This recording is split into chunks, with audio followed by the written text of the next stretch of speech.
Who do you want to stay on the Philadelphia 76ers that's currently in free agency this offseason? We'll break it all down for you right here on Locked On 76ers.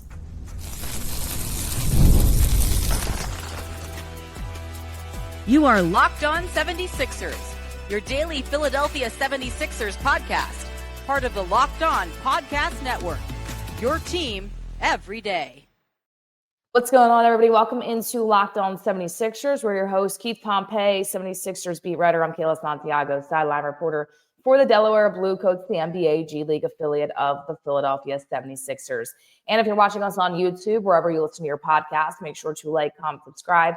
In addition, check out our free daily newsletter on lockedondaily.com. And today's episode is brought to you by Game Time. Download the Game Time app, create an account, and use code LOCKEDONNBA for $20 off your first purchase. So we're going to break down free agency in this offseason. We'll start things off with the unrestricted free agents. To me, Gershon Yabusele, Keith, we'll start off with him.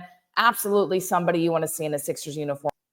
Yeah, I mean, part of the reason why they traded Caleb Martin was so they could get an exception, so they can sign him. You know, I fully expect him to come back. I mean, when you think about it, this is the team that really gave him a shot. I mean, I want to go back to, I want to say December, when Gershon told me that basically this is where he wants to be. Right now, again, you never know what's going to happen when free agency comes. But, you know, he looks at it like there were other teams who reached out to him or said certain things, but they never came close to pulling the trigger. The 76ers pulled the trigger. With that being said, now actually it wasn't December, it was February. But with that being said, when he told me, it's kind of like he feels a connection to the 76ers.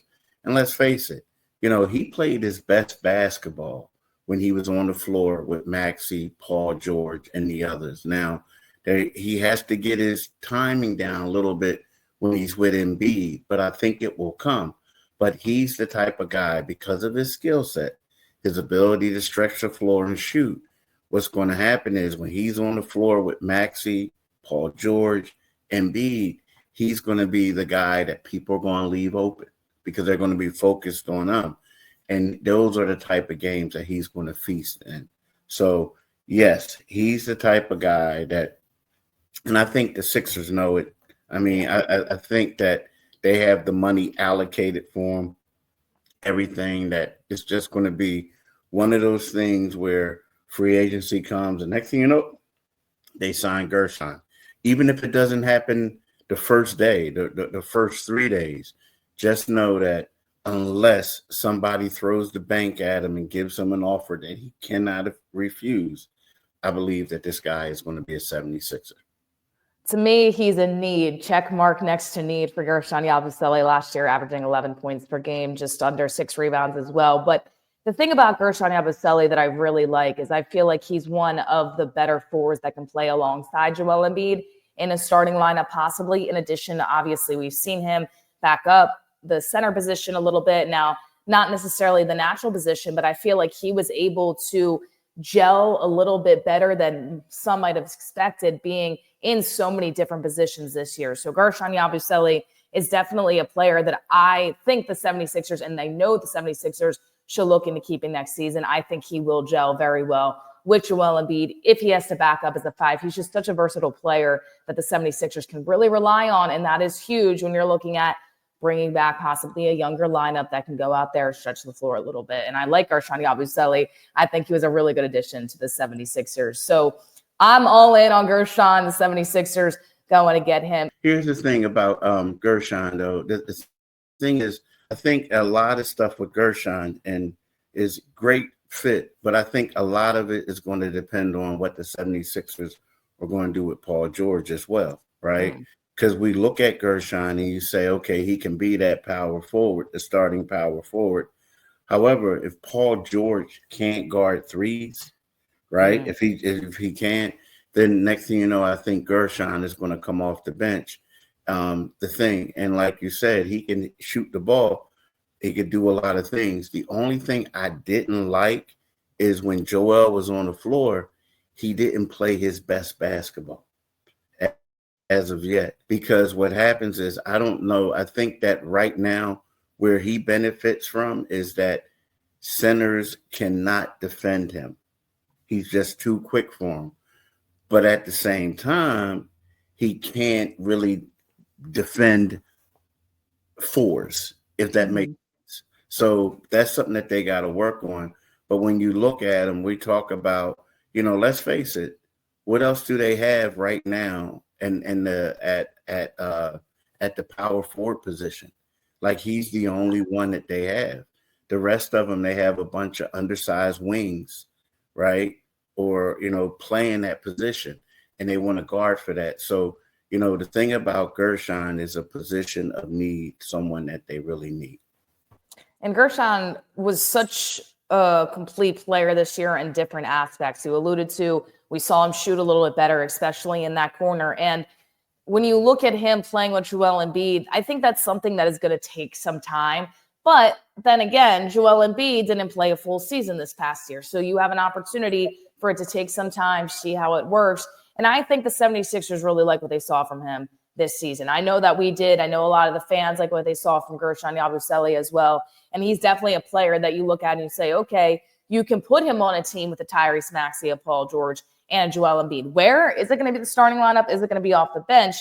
Regardless, he needs to be with the 76ers next season in my mind. So Gershon Yabusele, once again, that unrestricted free agent, and he is somebody that the 76ers are looking to keep. To me, Keith, he's one of these free agents, and we'll go down the list throughout this episode, that is at the top of the line in terms of keeping going into 2025, 2026. Yeah, they don't have any options, to be honest with you. Yeah. They have his bird right.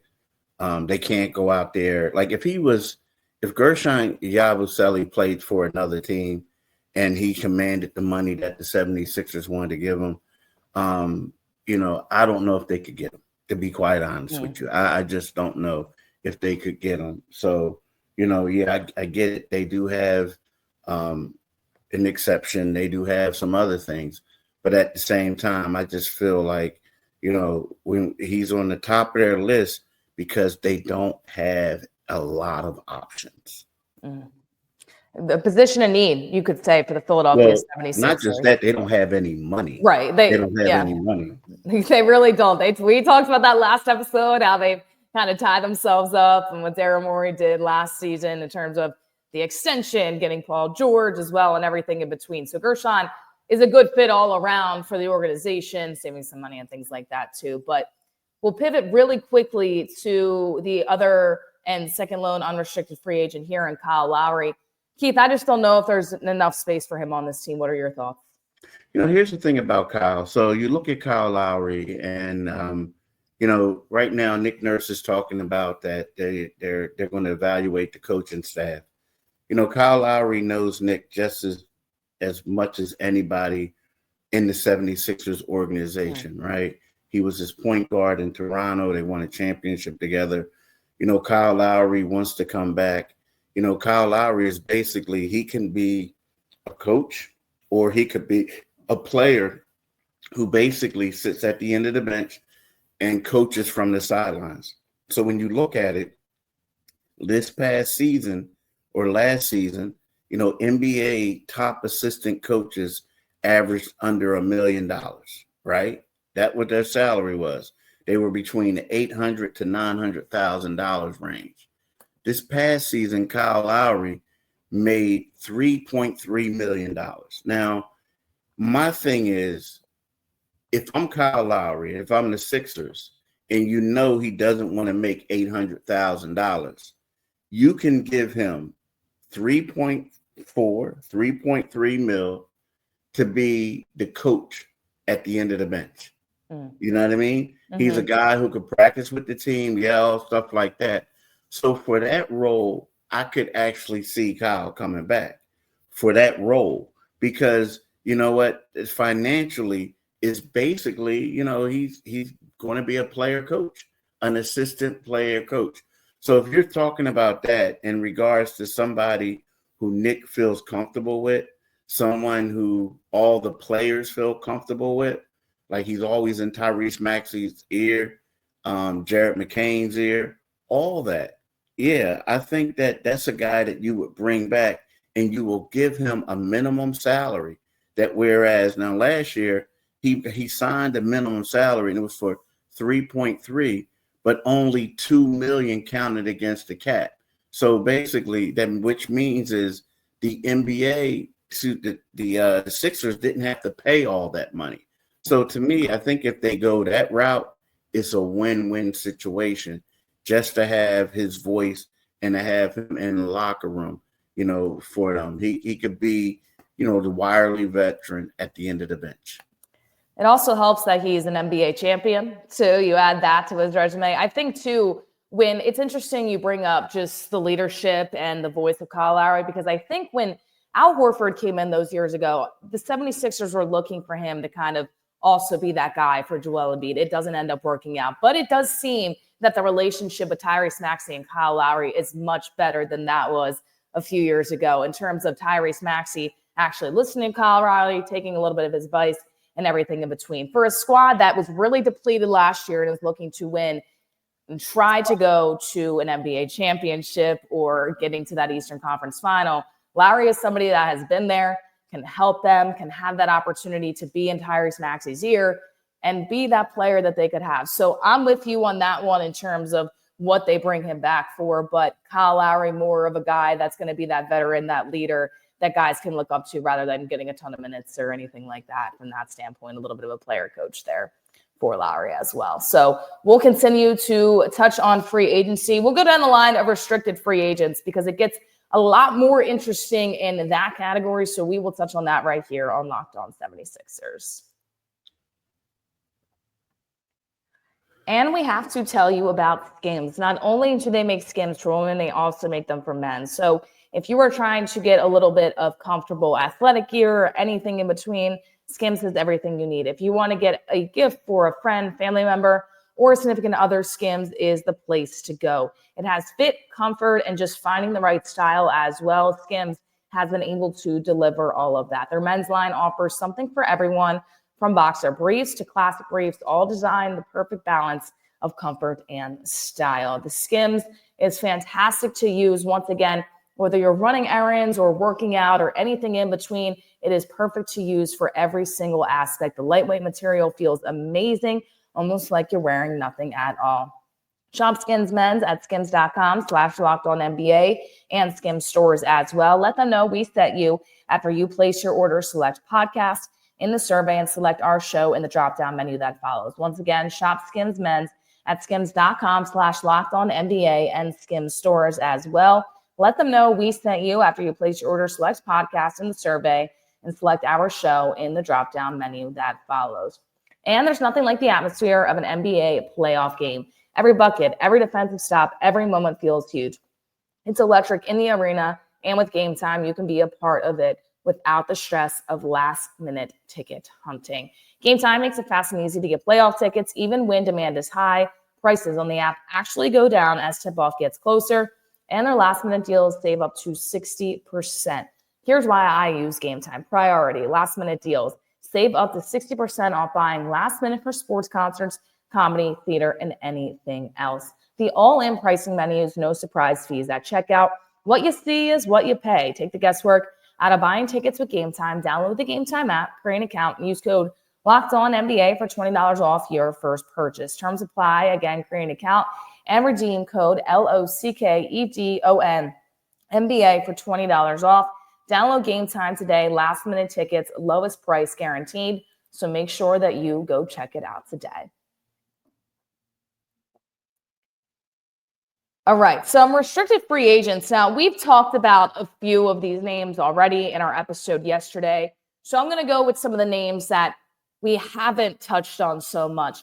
Jalen Hood-Schifino, Keith, was somebody towards the end of the season that you really liked his style of play. Do you feel that there's a spot for him with the 76ers team coming up?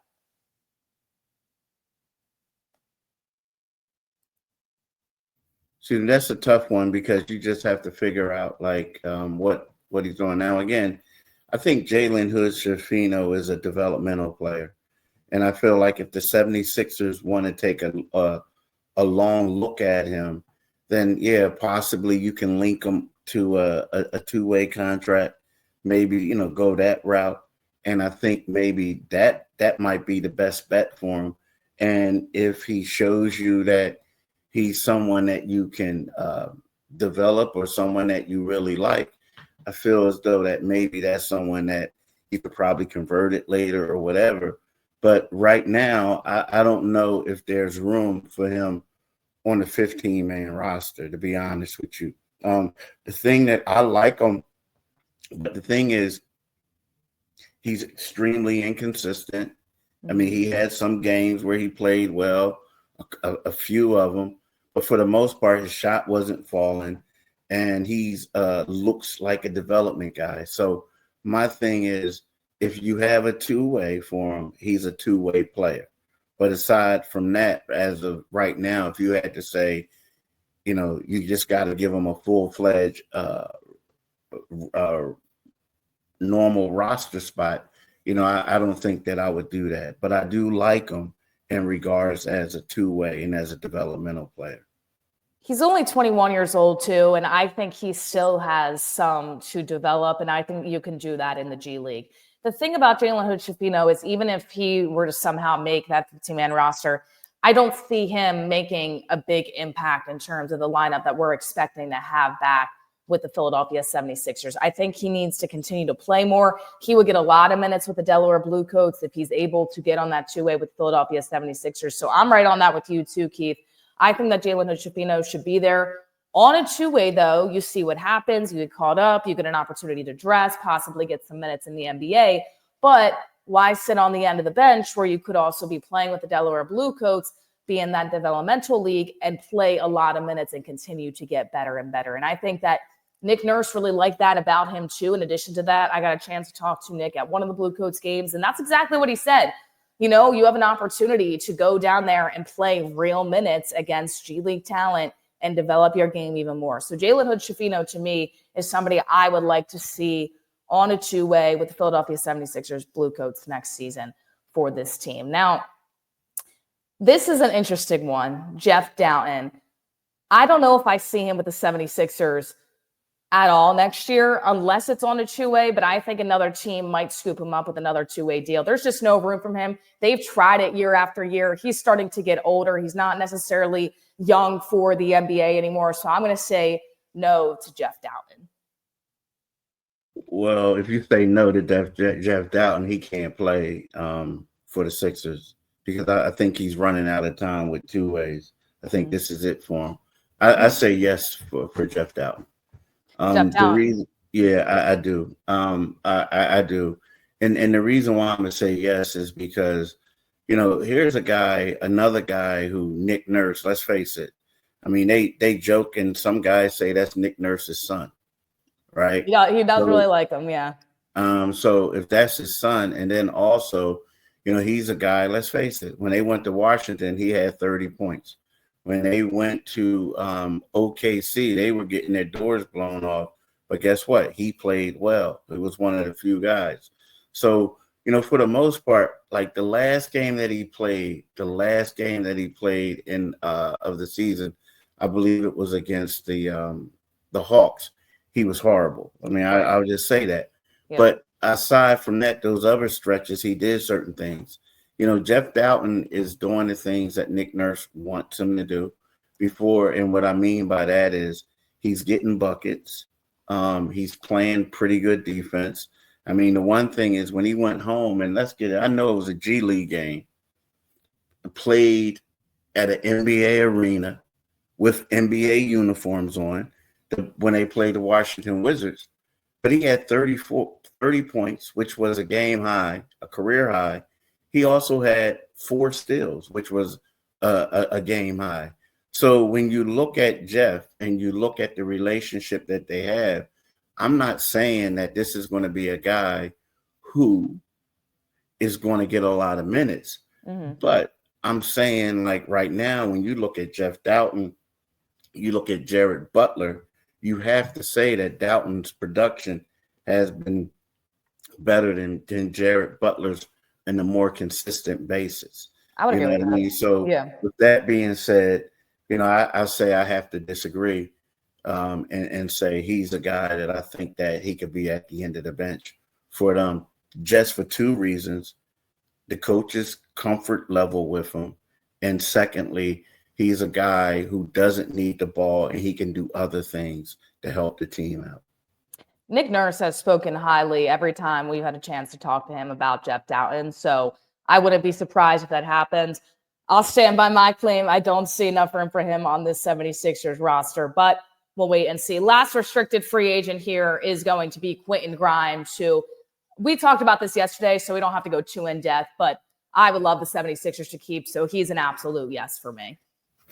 I mean, he's another one. Like, I think, here's the deal. I think they talked about that they put themselves in great position to be able to keep him.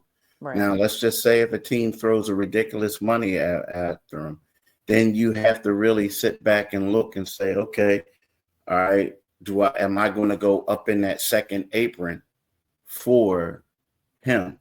Now, and also, so in order to ensure that you probably don't, who are you going to try to move out of there? Are you going to get out of Kelly Oubre, assuming if he wants an exorbitant amount of money, if that's what it's going to take? But aside from that, I think that they have to take him. I do. I think they don't have a choice whatsoever. And the reason why they don't have a choice is because when you look at this season, the last couple months, he was he was the biggest bright spot that the 76ers had. Oh, yeah. So with that being said, it's kind of like if you worried about losing your fan base, if you don't match this, unless it's a crazy amount, but if you don't match it and don't bring him back, especially if you don't get the great draft pick, right?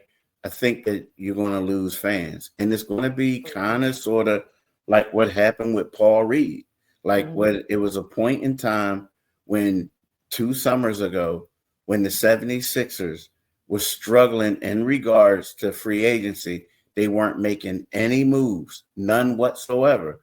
And then all of a sudden, the Utah Jazz threw some money at Paul Reed, and the fan base was like, you better match it. You better match it. And at the 11th hour, they did, right? So Paul Reed got paid that year. Now, again, it was a non-guaranteed deal the following seasons.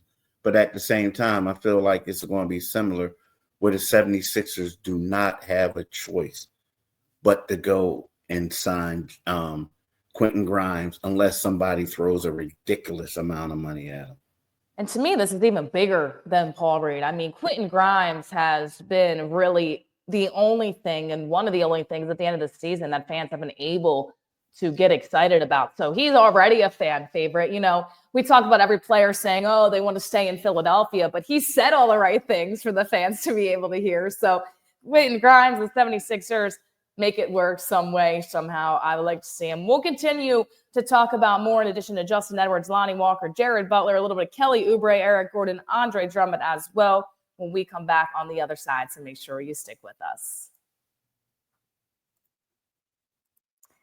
And did you know your Fire TV is also an Xbox? Turn any TV into your gaming and entertainment hub with a Fire Stick 4K device. No console required. Just grab your paired controller, subscribe, or sign in to Xbox Game Pass Ultimate with EA Play included, and you're ready to play. Dive into hundreds of premium titles from EA Sports, College Football 25 to Call of Duty, Black Ops 6, and Avowed as well. As easily as you stream your favorite shows, it's gaming made simple, and it's all on your Fire TV.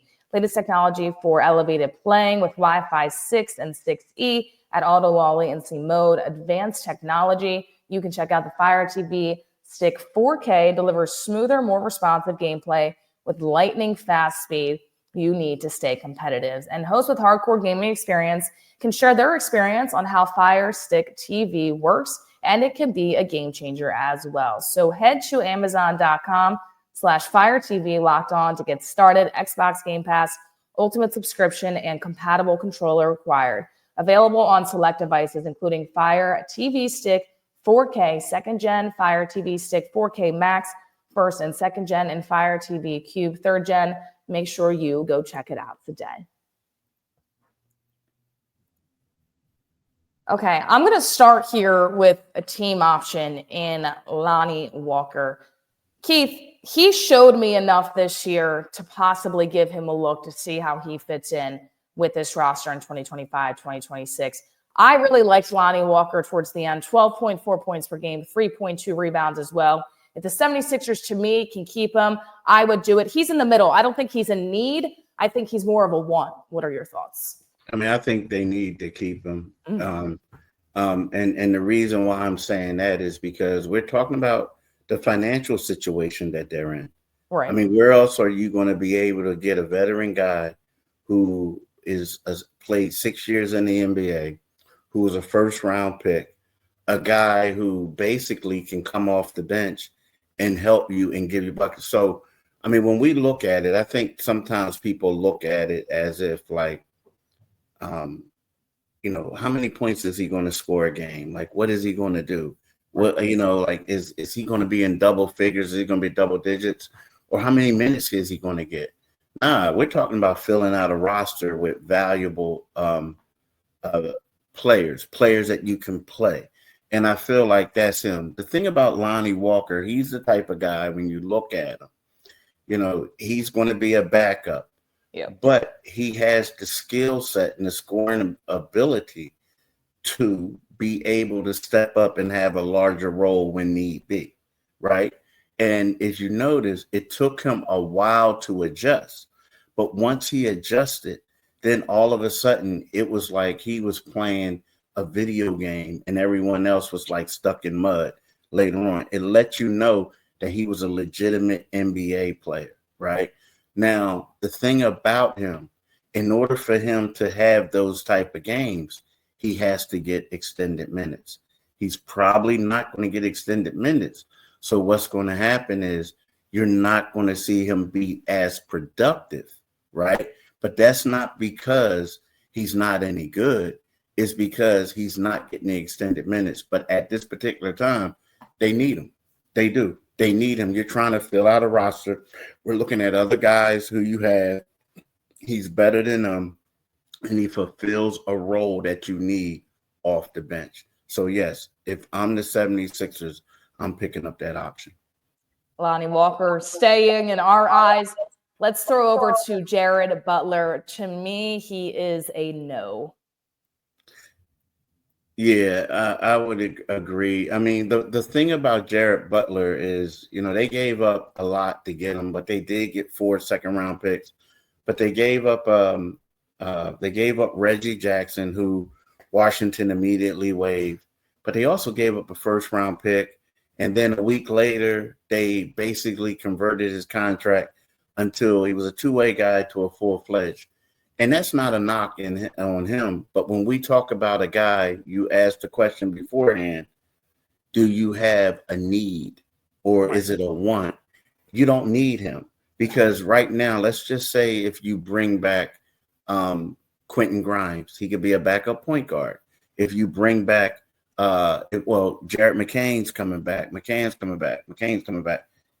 He could be a backup point guard. Then you also, in my opinion, Jeff Doughton is a guy who can run the point as well. So, no knock against him, Butler, but the best I see him as a third string point guard, and they already have 4 point guards on the roster. And to me, it was interesting because when he was on that two-way, it seemed that, he had a really good couple of games. All of a sudden, he gets converted to that standard deal. And I was like, okay, his production started to drop a little bit. And then you kind of question, well, if he's not going to have a lot of minutes on a team that has Joel Embiid, Paul George, Tyrese Maxey, and these other pieces, how much is he actually going to be able to provide? To me, it's not a lot. So I would let him go from that standpoint. In terms of player option, let's finish team option before we go to player option. Justin Edwards, real quickly, to me is a yes. We kind of extended on him yesterday as well. Yeah, I mean, he's a guy that, you would be foolish to let this guy go. You're not going to let him go. I mean, he's an undrafted guy. He's he doesn't need the ball. He'll come in. He's a guy that's going to be just happy to do whatever you need him to do to be on the floor. Like, okay, you're not going to get any shots, but I need you to defend. And he's shown that he can, he's a willing defender and is going to stand in front of anyone. So with that said, yes, he's coming back. Like, again, Yeah, he's sure. one of the guys that they talk about as if, he's going to be, he's going to be one of their, not key guys, but one of their bench guys, a guy in their rotation. A guy that can probably give some nice threes or some nice shooting off the bench that can give them a little bit of a spark too. So I really like Justin Edwards. We went into depth on that in our episode yesterday as well. I want to start with the player option here with Eric Gordon because, Keith, I know he's somebody that you really liked in the sense of, he's a little bit older, but he can come in, give you that three-point shooting. Do you still like that going into this next season with more of the youth behind the 76ers this year with Quentin Grimes, Justin Edwards, and other players? I mean, I think for him, it's just a matter of what they want to do. They want to get younger. And part of the reason why they picked up Lonnie Walker is because they wanted to get younger. The one thing that I'll say about Eric Gordon is Eric Gordon, before he got hurt, this was, I believe, and he's known around the league as a knockdown shooter. Right. But during one stretch, he played so well that I believe that this was his second or third best three-point shooting season. But then he got hurt and he started missing shots. So to me, it's one of those things where I expect him to pick up the option because, let's face it, this is money that he may not get elsewhere. And, if he doesn't pick up the option, if he picks up the option, at least they could trade him, right? If he doesn't, then he might be, S out of luck. But they don't have anybody on their roster who is a better shooter to me. No one. And so that's where it gets a little tricky. You know what I mean? Now, who knows? They may want to go younger and they may want to say, okay, Lonnie, take this over Quentin. This is going to be your role, whatever. But I just feel like that you need a shooter. But it's just I think it's not up to him. It's up to what they're trying to do. And that's a tough call for me because I know he's going to be 38 or whatever, or 37. But at the same time, it's kind of like up to what the 76ers want to do. That's a tough one. I think for him, with me too, it also falls to where the 76ers will be in the draft and who they select in the draft too. Because you could probably go to the draft and get a guard sharpshooter or a wing sharpshooter. I like Ace Bailey. He's not necessarily the sharpshooter that Eric Gordon is, but there's other players in that draft that are a little bit smaller guards if you're looking to replace that out of Eric Gordon. So to me, I'm more of a wait and see when it comes to him to see in terms of kind of where that develops and then make that decision from there. And the last two on the player option would be Kelly Oubre and Andre Drummond. Kelly Oubre is an absolute yes. I mean, once again, in our episode yesterday, we completely dove into how he's the fourth option. He's an energy type of player. He's a guy that needs to be out there. To me, Andre Drummond is a yes too, to see who backs up Joel Embiid. What are your thoughts on both of those guys going into next year? Again, both of those guys, they both hold the cards just like Eric Gordon because I expect all three of them to pick up their options. I do. I do because there's no money out there right now, especially not for the money that Kelly is going to make. Kelly's going to make like $8 million, so Drummond's going to make money. So to me, it's one of those things where, let's say Kelly, we both think that Kelly is great and want to come back. But Kelly's one of the few guys who has a tradable contract. So the Sixers could decide, like, you know what? We love Kelly. He's great. He's this and that. But we got to free up some money. And they could trade him, right? They could. I think that it will be not a good decision just based off of all the things he can do without the ball. Drummond, right now, I feel like you got to give him a chance to see what he can do. You know what I mean? It got to a point where early on in the season, he struggled a little bit. He looked bad. But then there was a point before he messed up his foot where he was playing well. You know what I mean? He was playing well, running the floor, doing a lot of different things. But again, the thing about that is if the 76ers or fall to a spot where next thing you know, we talk about best player available. but the best player available is a center, then all of a sudden you got to think, right? You got to think, okay, so what are we going to do with Drummond? What are we going to do with him? But you know what? It's one of those things where we talk about it. You know, if you don't have that situation, you know, what are you going to do? You don't have money to go out there and get somebody else. And that's a real reality for this team, right? Because you look at it, if you fall into a spot where maybe you could get Malawach from Duke, who stands in at 7'2". I've talked about Derek Queen from Maryland, but he's the same height as Bona, so I don't think that. And he has not really a developed defensive game where, you know, you're kind of hit or miss with that from that standpoint. But at the end of the day, you need somebody that can rim protect and back up Joel Embiid and go out there and get some rebounds. That's who Andre Drummond is. But that's a really good point you bring up. For me, same thing with Eric Gordon point is that wait and see maybe who and how they end up falling in this draft spot and who they will draft, because that can also determine a little bit of who backs up Joel Embiid, because that's still going to be a question mark at that point if the 76ers, depending where they fall in the draft as well. So let us know what you guys think in the comments, who you want the 76ers to keep, who you're saying so long to in your mind, who maybe is a fan favorite. We know some of them like Quentin Grimes, also thinking Justin Edwards as well, and a ton of 76ers. Not everybody can be on this list going into next season. There's only so many roster spots and two-way spots as well. But let us know in the comments who you think you would want to be with the 76ers next season. And we know that the playoffs are long and gone for Philadelphia, but you have an opportunity to win some prizes up until April 30th by checking out our free daily newsletter. A $2,500 Best Buy gift card to upgrade your sports cave, a $300 Game Time gift card, and a $200 Fanatics gift card. Get exclusive insights into free agency draft coverage and team updates delivered straight to your inbox. Join the Locked On 76ers newsletter for coverage and so much more. For Keith Pompey, I'm Kayla Santiago saying so long, and we will see you guys next time right here on Locked On 76ers.